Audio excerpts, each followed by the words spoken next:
incluso algunos modelos como el modelo europeo en materia de meteorología o estudio de la meteorología, están aventurándose a decir que la llegada del periodo lluvioso podría retrasarse incluso hasta 2 meses. ¿Qué significa eso? Que si no, o mejor dicho, que si de repente nosotros estamos acostumbrados a que el periodo lluvioso empiece a principios de mayo o incluso mediados de mayo, ya en esta época deberíamos estar en la fase de transición, aunque ya tuvimos algunas tormentas, no deberíamos pensar en que ya justamente es el periodo de transición. Lo que quiero decir es, hay que esperar, vamos a esperar que el Ministerio de Medio Ambiente nos pueda actualizar, nos pueda decir cuál es la perspectiva. En función de eso, Diana, vamos a estructurar un plan de contingencia que, como dije hace algún momento, nos permita responder si llueve mucho, pero también responder si acaso tuviéramos un déficit de lluvia. Antes que nada, yo creo que es importante que nuestros amigos que ahora mismo nos están viendo a través de las diferentes redes, deben saber que el cambio climático hoy por hoy es una realidad en el mundo, ¿verdad? Y más que el cambio climático, porque pues sí, al final el cambio climático en el entendido que es esa variación del clima o el aumento gradual de algunas condiciones climatológicas por los gases de efecto invernadero, por etcétera. En realidad el problema es la incidencia que tiene en la variabilidad climática, ¿verdad? ¿Y qué es la variabilidad climática o cuál es la diferencia entre variabilidad climática y cambio climático? En principio, creo que es muy importante establecer que la variabilidad climática hace referencia a cambios bruscos en el comportamiento meteorológico, incluso climatológico de una región, a tal grado de que ahora mismo incluso algunos especialistas están ocupándose de llamarle a algunos fenómenos meteorológicos como fenómenos meteorológicos extremos. Las lluvias convectivas, por ejemplo, las que se forman de la nada, ¿verdad?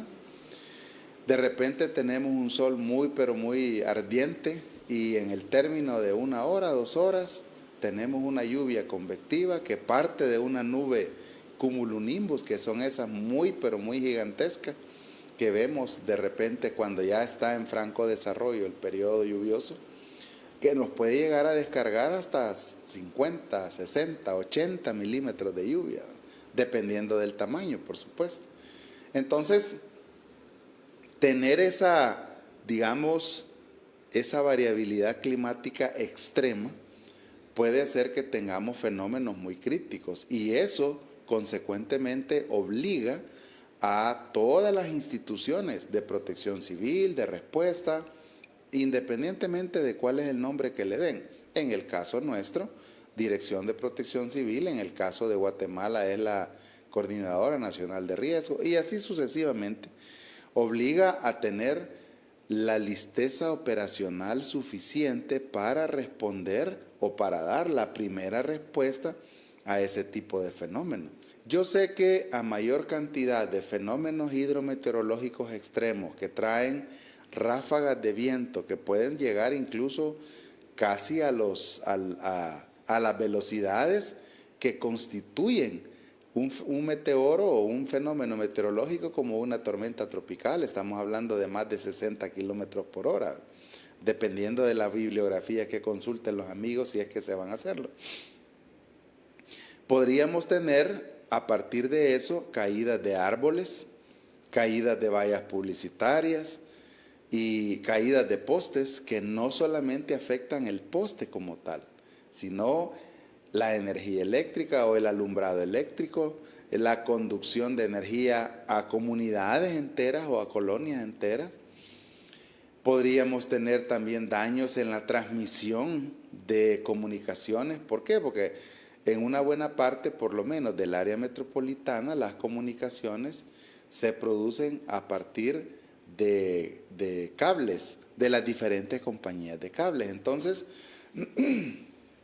como yo lo he dicho, es una serie de cosas que van sucediendo, ¿verdad? Hay una mejor recolección de residuos sólidos, ¿verdad?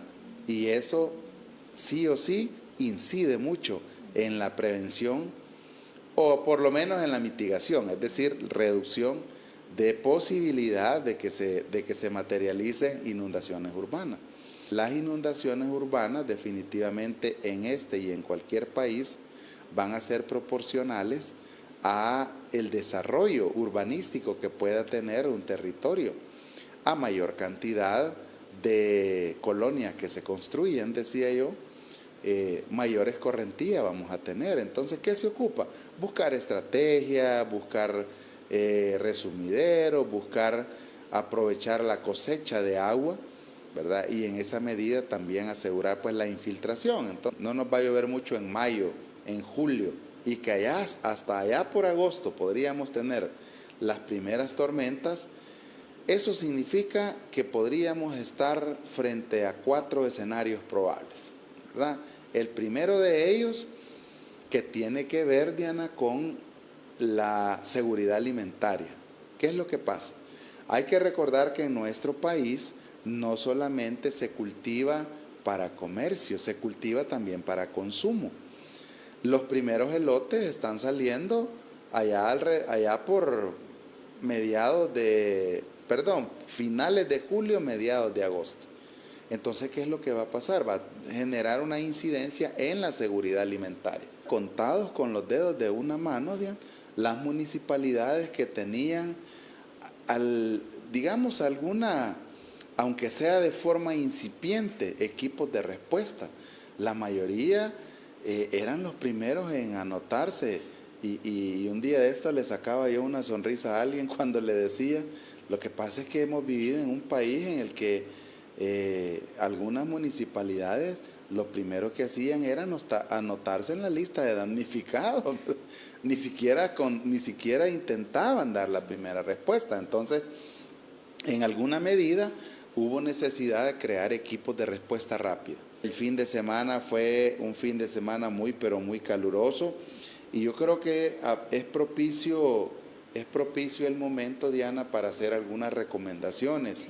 Cada vez que tenemos estos periodos de altas temperaturas, yo creo que es importante recordar, en primer lugar, no exponerse tanto al sol, si al final, pues ni modo, hay que hacerlo, porque es parte de nuestro trabajo. Yo trabajo, trabajo en la agricultura o trabajo en alguna construcción, sí. Entonces yo creo que es importante no exponerse tanto al sol, protegerse, ¿verdad? Me decía alguien, y yo creo que pues sí, al final tienen razón, me decía, pero ¿cómo usted le va a decir a un campesino que use Sí, le digo yo, pero por lo menos usar un sombrero, sí, que lo cubra, que cubra hasta sus hombros, usar camisa manga larga. Entonces, sí, se trata de no exponerse tanto al sol, le digo yo, y pensar en periodos, es decir, periodos de 2 horas, luego un breve descanso, otras 2 horas, así sucesivamente, a fin de no estarse exponiendo tanto al calor, ¿verdad?